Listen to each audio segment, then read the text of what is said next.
Hello, everybody, and welcome back to On the Diamond and Into the Deep.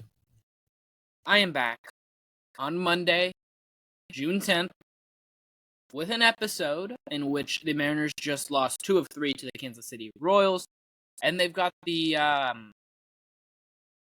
don't want to underestimate them, but the trashy Chicago White Sox coming into town for a 4-game series here with honestly some pretty solid pitching for the White Sox. So we'll talk about those two series. We'll also talk about what the White Sox coming, a little trade target that everyone's talking about, and that I'm sure will be talked about a lot this week. And that is Luis Roberts. So we will talk about him after we give a little preview to the White Sox series and a recap of the Kansas City series. And we'll close out with a little bit of injury news in terms of Andres Munoz, and we'll talk about Dylan Moore hitting the paternity list. But let's get into it, y'all. So, to start off with, let's start with the Kansas City series. So let's start with Game 1. I got one word to describe Game 1. My word is brutal, but also predictable. You're going to wonder why I say predictable. I say predictable because this bullpen has been incredibly inconsistent. And without an Andres Munoz at the back end of this 10, they are just begging for something like this to happen. I also find it incredibly ironic because as soon as the bats wake up, the pitching just falls asleep. And it is more than asleep. It goes to shreds. Really. The pitching went from being best in the league for the entire season to being god-awful in Game 1. If you don't know what happened, let's give a little recap. So, Game 1, bats were lively from the get-go. Mariners scored 7 runs in the first inning. So they take a 7-0 lead. They then come out in the bottom half of the first. They don't give up a run, so it's 7-0 heading to the top of the second. They get another run. I believe it's Ty France RBI. It is now 8-0, and from then on, Kansas City was just flying back. It reminded me of a game in which the Mariners were down, I believe, 7-1 in the second inning against the Houston Astros, and they came back all the way back to win through a Dylan Moore grand slam a few years ago. I believe that was on. It kind of reminded me of that game, just instead of being on the winning side, we were on the very much opposite, losing. And this is something that you cannot have happen. All right? When you're winning, the way you're pitching is going to change. It is. But that doesn't mean you should be giving up 9 runs, 10 runs in the entire game. With a pitching staff as good as ours, that should never happen. Never, ever. You can give more pitches on the plate. You can be a little bit more fastball heavy than you would have been. But you also have to stay focused. And it seemed as though they lost their focus. And that's something that when you need to win games, when you're trying to when you are trying to win a division, while that stuff's going to happen every once in a while, it's never good to see. But I do want to put emphasis on stuff like that's going to happen. Every team goes through a game like that in a year. There will be games where you lose a game that you should have won. This was just an excessive instance in which you were up by 8 runs and you still lost. But overall, I mean, if there's one thing I'm noticing from this series, I'm just going to say it in Game 1, very apparent to me. Number 1, there is way too much lackadaisical defense in the corners of the outfield. Number 2, learn to pitch with a lead. I'm going to give one more point here. Number 3, play clean baseball. This has been the biggest thing all year. If you look at their losses, the games they lose are the games they don't play clean. And that means not making dumb mistakes in the field. That means taking advantage of opportunities at the plate. when they arise. The Mariners did that in this game. It means adding on to your lead. And the Mariners should not have needed to do that. But they also still should have done that. If you have a pitcher on the ropes, you got to keep attacking. And lastly, it means not leaving pitches in the middle of the plate as a pitcher. That is the last thing that you want to happen. Because if that's happening, that means that you are beating yourself. You don't want to beat yourself in a game. You need to beat the opponent. Or if you're going to lose, let them beat you. Make them beat you. Do not beat yourself. Whatever you do, do not beat yourself. And that is what happened in Game 1. Mariners beat themselves. And it almost happened in Game 3 again. And now as we move on to Game 2, it really did happen. They lead off the game with a home run. J.P. Crawford did so in Game 2 and Game 3.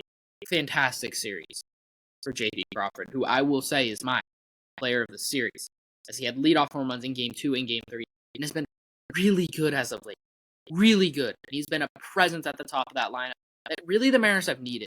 And when you have him and Julio both rolling, this lineup is a lot better. But you are missing a 2-hole hitter now.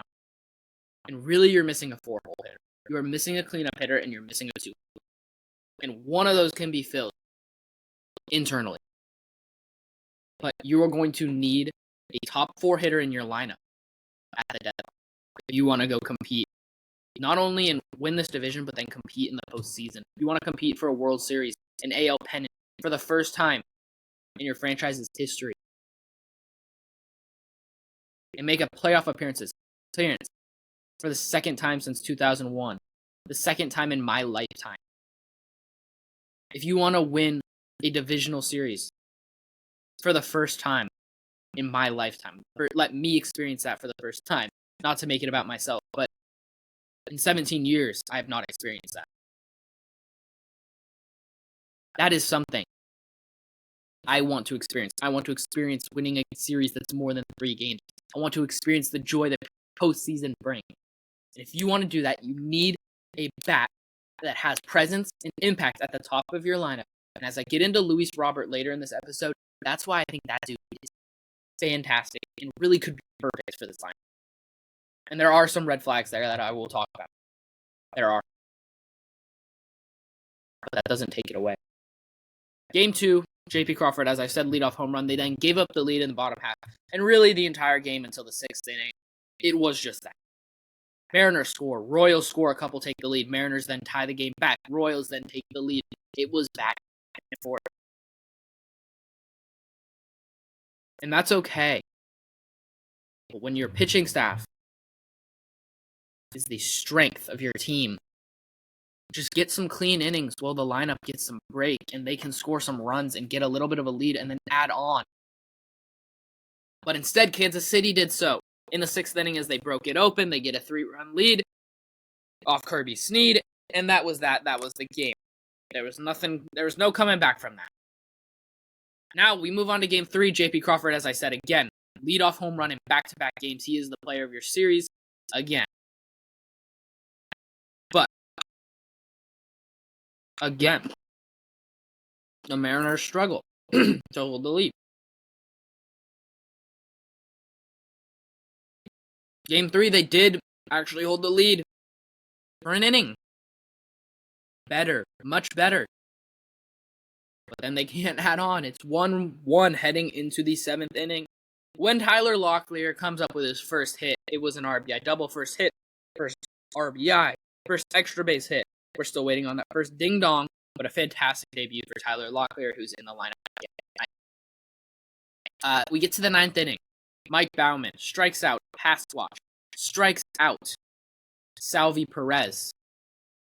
He then walks the next hitter, and we get MJ Melendez coming up to the plate. I'm listening to the game at this point, and I just say, oh, you know what. Oh, poop. Say that. Oh, poop. And you could predict what was going to happen. The dude is, he's good at home. And then when he's not home, he is worse than below average. When you talk about WRC+, he's got a negative WRC plus away from home, and his WRC plus at home is above 100. It's about 120, 130, I believe. That's not normal. That's all I'm going to say. That's not normal. I don't want to say anything. I don't think they're cheating. But that is very weird. Very, very weird. And he seems to just crush the Mariners. He kind of reminds me of a David Fletcher of 3 years ago. Not in the way of home runs, but David Fletcher just kills the Mariners. Comes up in every freaking situation. And Melendez comes up, hits a 2-run bomb, ties the game, then goes to extras. Julio and Cal Raleigh both have RBI singles. Cal's was a 2 RBI single.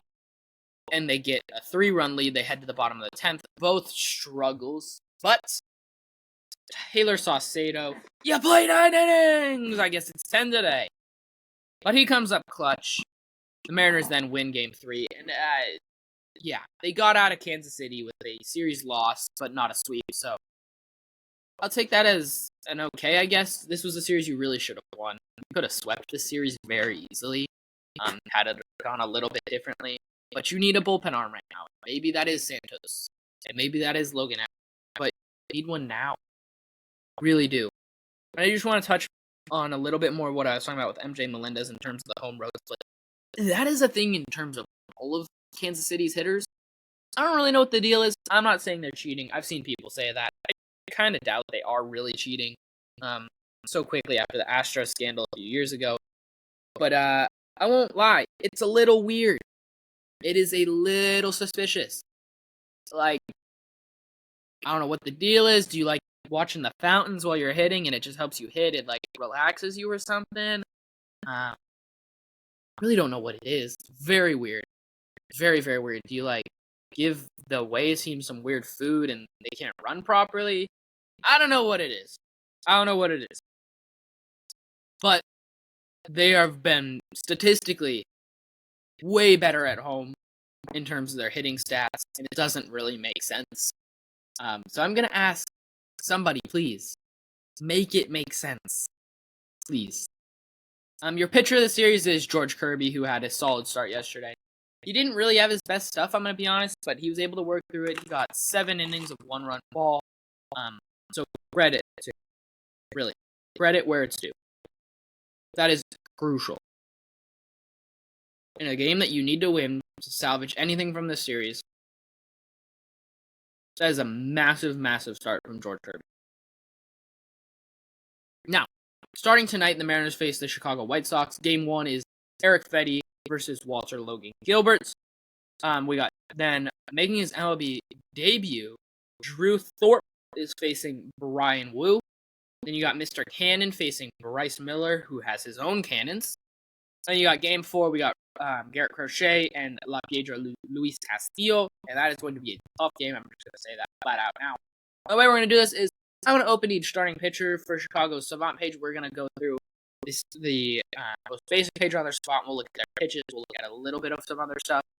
And I'll talk about where I think Mariners will succeed, where I think they're going to struggle, and that might happen a little bit on the way as well. And I will do that for all 4 games. And then we'll talk about who my Mariner for the series is and who a couple keys to the series. And these are just overall keys to the series. They're kind of the same every series. Mariners struggle at the same things every series. Following that, we'll talk about Luis Robert shortly. And then we will talk about Andres Munoz and Dylan Moore's injuries or paternity, whatever it is. And yeah, let's get into it. So, Game 1, Eric Fetty. Let's look at Eric Fetty's Savant page. Nothing really overwhelming. His fastball is his best pitch from everything you can see. In terms of run value, it is in the 78th percentile. It is not an especially velo-intensive fastball. He only averages about 93, 92 to be exact. He's not getting a ton of chase, not getting a ton of whiff, but he's also not giving up a ton of super hard contact. It's a little bit above, a little bit worse than league average in terms of for Fetty. He's in the 65th percentile in both barrel and average exit velocity, and hard hit. It's really weird that he's in the 65th for all of them, but I mean, it does really make sense. All those things do go hand in hand. He's not going to walk a ton. He's a little bit better than league average in terms of strikeout percentage, which is good for him.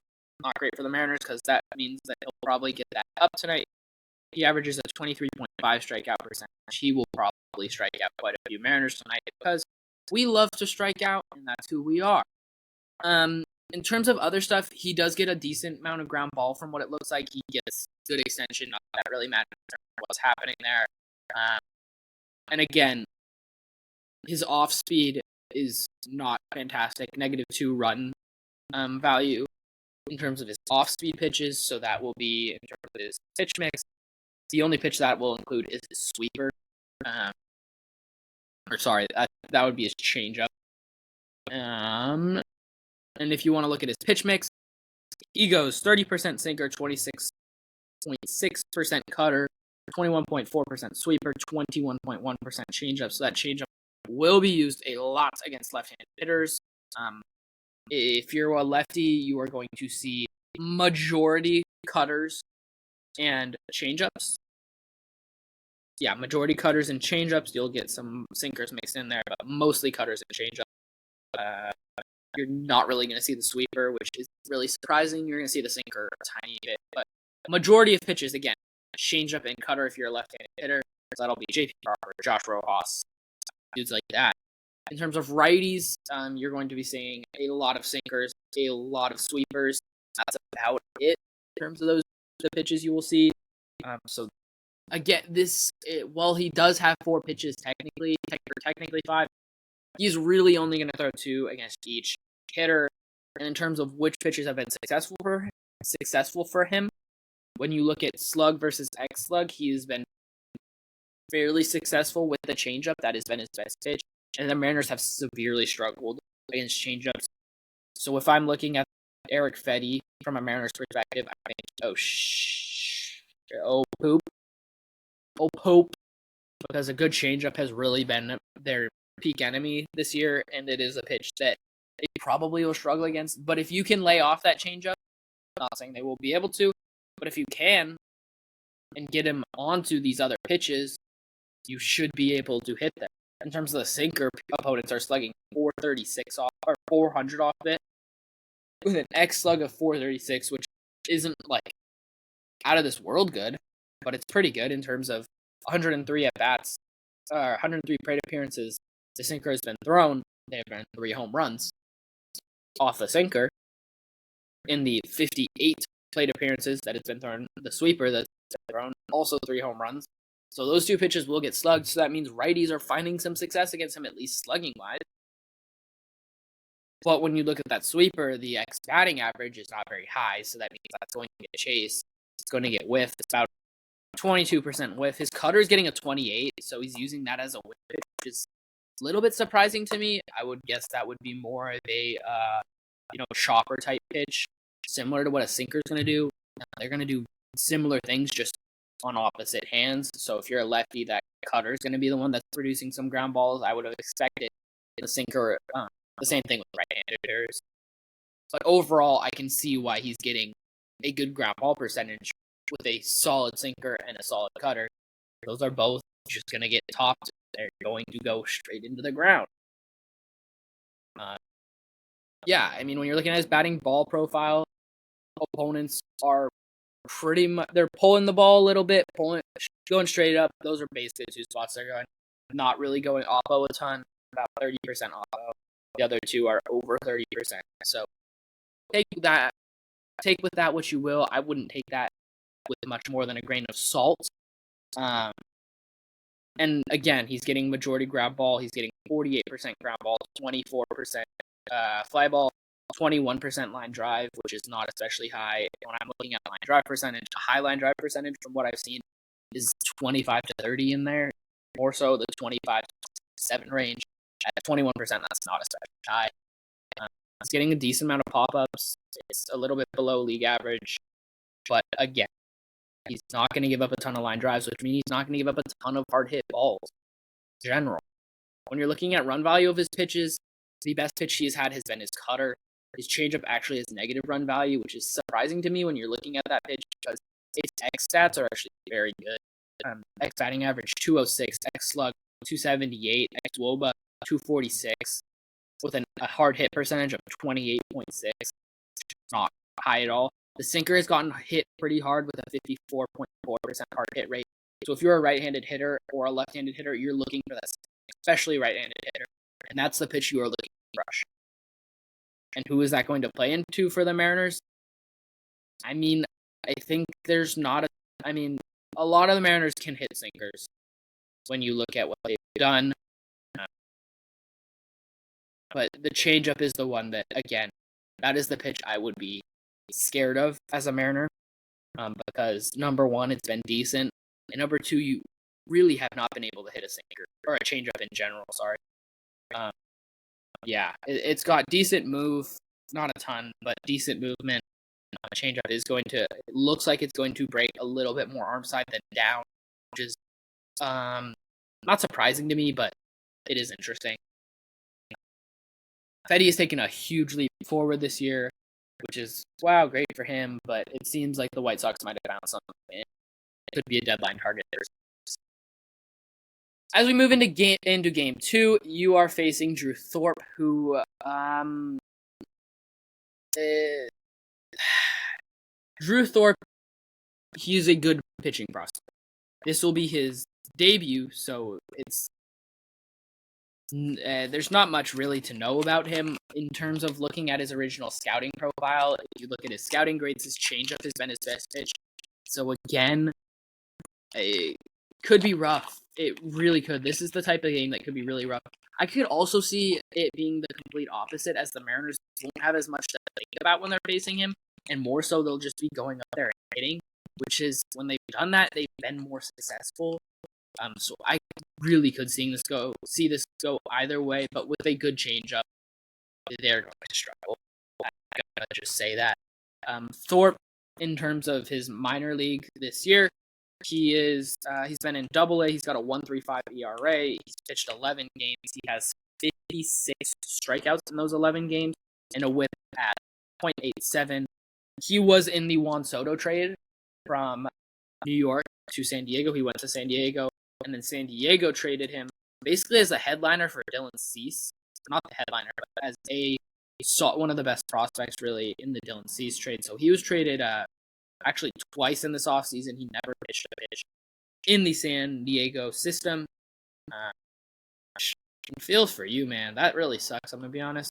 You go from New York Yankees, which, like, I don't want to pitch for the Yankees, but, that's a star-studded team. That's a star-studded organization. And then you go to San Diego, and it's like, oh, San Diego, you know what I'm saying? He pitched at Cal Poly, so that's closer to where he went to college. And then you end up in the freaking South Side, man. That really sucks. I'm not going to lie. That really sucks. To a team that is really just not good. Not really good at all. 17 wins this year, they're not very good. But in terms of Drew Thorpe, again, there's not much to know about him in terms of what I find. The dude could be really good, or the dude could get lit up. He is 23 years old. He's been in Double A, and he's been very good in Double A. He's a right-handed pitcher, so again, the changeup is probably pitch there. Yeah, that's what I got for you. Game 3, we're facing Jonathan Cannon. When you're looking at this dude, he's not been very good at all. The only thing he's doing that's been good is he's getting some decent chase, and he's not walking a ton. Those go hand in hand, too, because if you're throwing the pitch outside the strike zone and people are chasing, you're not going to give up many walks. He's not going to throw his fastball especially hard, too. It's also going to be around 93. And Thorpe will also be around there, so they'll all be around 93 miles an hour. Cannon is a sinker, sweeper, cutter, changeup, fast four-seam mix. It will be 38% sinker, 25 sweeper, 16 cutter, 11 changeup, 11 fastball. So majority there, sinker, sweeper, cutter, a little bit of the changeup, a little bit of the fastball, but mostly sweeper, sinker there, majority of the pitches. He is not getting a ton of ground balls, which means the ball will be up in the air, and it's also gotten hit pretty hard with an average exit velocity of 92.5 miles an hour. It's also gotten barreled up 9% of the time, which is pretty high as well. So when you have those things all go in tandem, you're going to give up some homers, and you're going to get runs scored off. In terms of when you look at his pitches, his pitch mix, again, I've already read it out, but again, sinker, sweeper, cutter, changeup, four-seam. If you are a right-handed hitter, you are going to see 0 changeups. Pretty much. You're going to see majority sinker, sweeper, Cutter, as a left-handed hitter, you're going to get a little bit broader of a mix, but a lot of changeups, a lot of four-seamers, a lot of sinkers, not a ton of sweepers, which, again, isn't surprising. A little bit of cut, but majority of that will be sinker, change combo. That's what you're going to be facing in terms of what's been hit, what's been expected to hit. Is Cutter has been crushed and has been expected to be crushed a lot. I wouldn't be surprised if he just doesn't throw that a ton. He throws a sweeper more because the sweeper's been really, really good. That's been his only good pitch this year. Everything else has been slug over at least 400, and the next slug over 460. The lowest is 460 out of the rest of his pitches. And they have all just been really crushed. Expected batting average when you're looking at it, 313 against the sinker, 327 against the cutter, 371 against the changeup, and 506 against the four-seamer. And all of those have gotten crushed. So that's a game that I think the Mariners should be able to win. If you're looking at this series, you want 3 of 4. I think that last game, that fourth game, is going to be the hardest to win. So really, game 1, 2, and 3 are massive games. Because dropping a series against the White Sox at home is just, you can't really do that at this point in the season. You can't really do that at any point in the season. But, yeah, please don't do that. And then you've got game 4, Garrett Crochet, who has been very good. He throws 96.8 miles an hour with his fastball on average. The Mariners are going to struggle this game. This is the type of game that is, can you get him out of the game early? Can you make him throw pitches? Can you get him out after 5 innings? Can you get into the bullpen, score some runs off the bullpen, and can you pull a lead with Castillo on the mound? In terms of Garrett Crochet, he's going to be throwing four-seam fastball, cutter, slider, changeup, and they have all been very good. He's getting a ton of strikeouts. The Mariners are probably going to strike out a lot. But can you make those at-bats last? Can you foul some pitches off? Can you get the count to 3-2 a lot of the time? Can you get to 2-2 a lot of the time? Can you get him out after 5 innings? That's the question. He is a lefty, so you're going to see all the Mariners righties in there. I would not be surprised to see J.P. Crawford be the only lefty in that lineup that day, but unknown exactly what you're going to see. When you're looking at his pitches, nothing has been hit. The only pitch that has any decent slug on it is his slider, but the X slug on that, it looks as though he's got unlucky. The X slug is 2. So Garrett Crochet is going to be a struggle. He really is. Now, staying with the White Sox, let's talk about Luis Robert. Now, in terms of profile, this is a dude that is going to slug the crap out of the ball. He's going to hit home runs. He's going to hit a ton of doubles, a ton of home runs. Last year, he played in I don't have the... Where's Fangraphs? Sorry about that. Last year, he played in 145 games, the most of his career. The only time he's played over 100 games. He had a 128 WRC plus. He hit 38 home runs, struck out almost 29% of the time, walked about 5% of the time. In terms of the slash line, if that's what your type of thing is, 264, 315, 542 for an OPS of 857. He was worth almost 5 wins in total because he is also a very good defender in center field. Obviously, he would not be playing center field if he came to Seattle. And on that note, I wonder, well, he's going to be playing right field probably. Will that be able to keep him healthy? Because the big red flag with Luis Robert Jr. is, can he stay healthy? Because he has had a ton of injury problems, and he's already missed the first 2 months. He came back about last week. He missed about the first 2 months of the season with a hip flexor injury. And while the Mariners have a ton of DH types, that means he cannot play DH. You cannot protect him there. But can you protect him by placing him out in right field? That's where he's going to get his off. You can also rest Julio with this dude. There are a lot of advantages with this dude. This is a dude that is very similar to Julio in that he hits the ball extremely hard. He plays really good defense in center field. He is fast, he can run well, but he's also going to strike out. The only difference is that he gets injured. Julio has stayed healthy. Now you add both these dudes at the top of your lineup, and I think both will improve because they both have a little bit of lineup protection in each other. That matters. It takes pressure off each of them because you've got another star there. This is the type of dude you could acquire that is a star. He's a star. Now, what is the price gonna look like? Apparently, they want more than what the Nationals got for Soto. They are not going to get. Now, in terms of what I would be willing to give up, there are 3 dudes I'm not willing to give up. And I'm going to tell you why. Colt Emerson, Belnin Celestine, and Laz Montes. And there is a reason that it is those 3 dudes.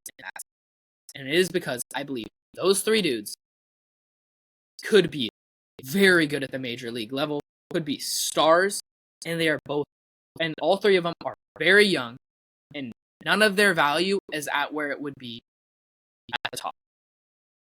When you are talking about trading dudes, I want to trade the dudes that are going to be at their peak value.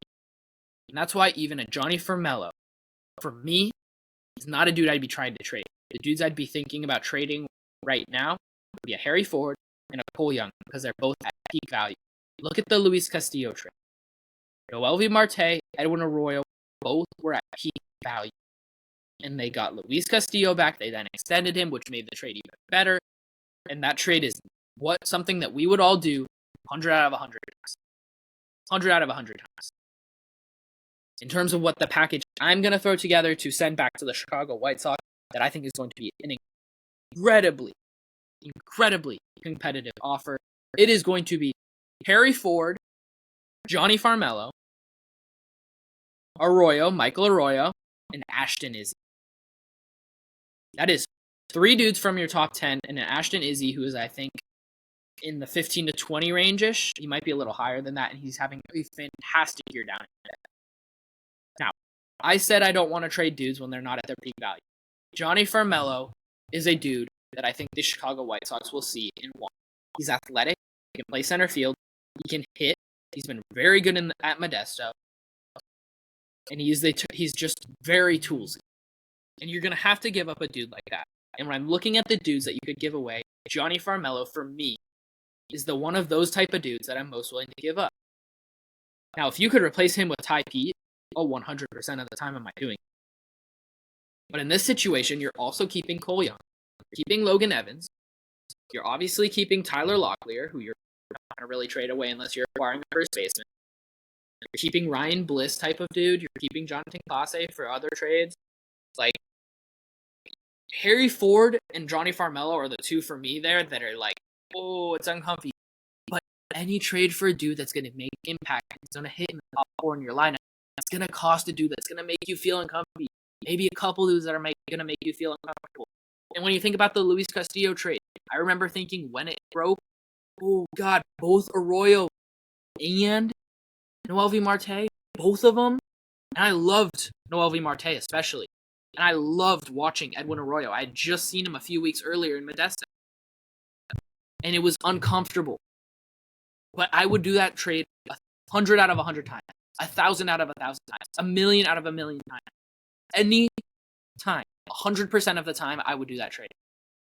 If I could take that trade back, I would not take that back. And that is partially due to hindsight, but you have to take risks. And you can take risks when you have a farm system as loaded as the Mariners is right now. And is Luis Robert?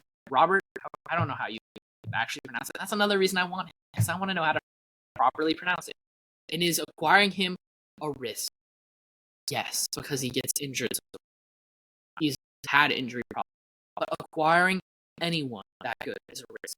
And you do not get the opportunity to acquire a star who's not on a huge contract at all. And the Mariners, as much as I hate to talk about the money, they're not going to spend a ton of money. Part of the question here is whether John Stanton will open the check.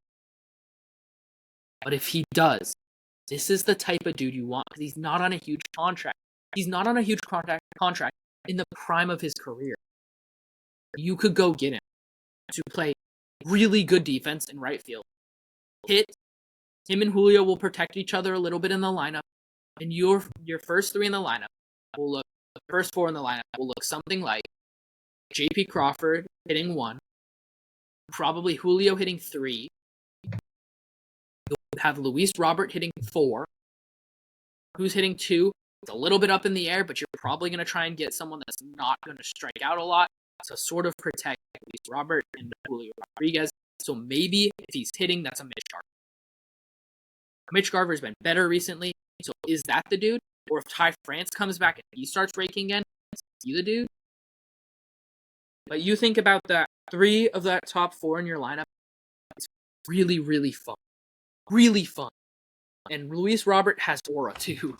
And aura's kind of this like made up thing, but it's also he has. That's just another reason to want him.